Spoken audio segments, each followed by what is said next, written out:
about the moment we have gut feeling and we don't go with it. What happens? First thing is gut feelings. I learn to trust what my body is telling me. So if I stay and continue, I am suppressing my own feelings, my needs. And it might pay out in the short term, like if I don't run away when we have some kind of fight going on. We stay connected in some way, and still a fight is not really connecting each other. And we will pay for it because I have more resentments when I meet you again. And you might also have more resentments because you get my judgments about you, that you are stupid, that you are not reliable, or whatsoever judgments I have about you. And that's a cost. Our relationship will suffer. And at the same time, I learned to mistrust my gut feelings in my childhood when I, for example, did not want to hug grandma or friends of my parents because it didn't feel comfortable. And I was told, you have to do this. It's your grandmother, it's our friends. I would be offended if you don't do it. So I learned to overrule my gut feelings.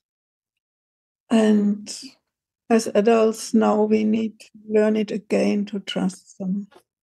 It can be difficult. And at the same time, it will give us more space. So try to at least notice there was this gut feeling and it told you, be careful.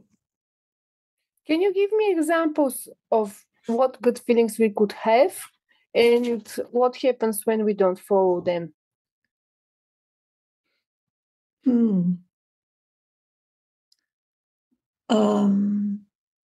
I remember one situation from my life. I was dating with someone, meeting this person for the first time. And I saw him standing somewhere looking in a different direction.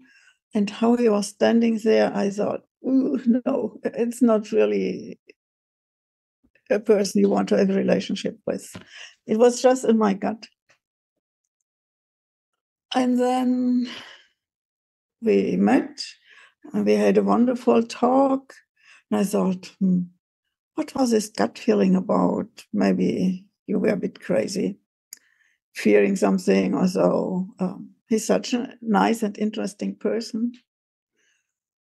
And then after a few weeks, I realized my gut feeling had been true. Yes, we could have wonderful intellectual exchange.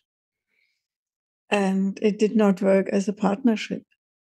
So that was one experience. And we had some nice time with each other. And at the same time, sadness and grief, knowing when we separated, I could have saved Mrs. Payne. So at times, it's really helpful to listen to your gut feelings. Do you have any example for gut feelings when we are already in relationship? Yeah. At times you might realize there is something, this other person is telling me something, like my child. You cannot prove that it's not true. And at the same time, you have the idea, not the idea here, but in your gut, something is wrong. Something is not matching.